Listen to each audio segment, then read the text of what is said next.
नेमकं चाललंय तरी काय ह्या महाराष्ट्रात? साधू संतांची, सुफी संतांची ह्या पावनभूमीत नेमकं काय चाललंय? ह्या राजकारण्यांनी आणि भोंदूबाबांनी महाराष्ट्राला कुठं नेऊन ठेवलंय?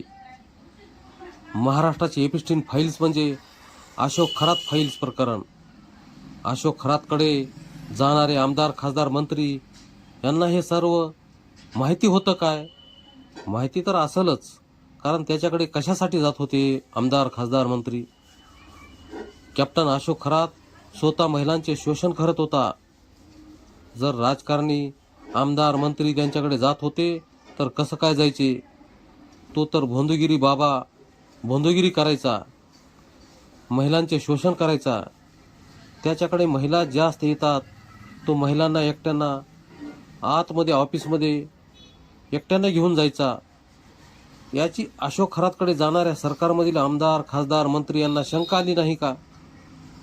त्यांची चौकशी का केली नाही? हा प्रश्न महाराष्ट्राच्या जनतेला पडलाय.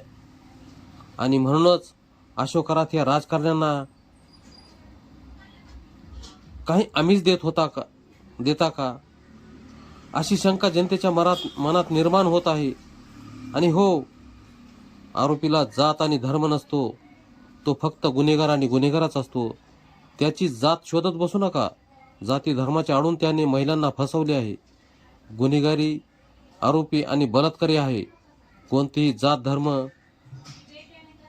गुन्हेगाराला कुकर्म करण्यास सांगत नाही किंवा समर्थनही करत नसते. आपणास काय वाटते? आपले मत कमेंट करा. माहिती आवडल्यास लाईक करा, शेअर करा. चॅनलवर नवीन असाल तर सबस्क्राईब करण्यास विसरू नका. आपले हक्काचे आवडते, निर्भीड आणि निष्पक्ष चॅनल पोलीस मित्र 24.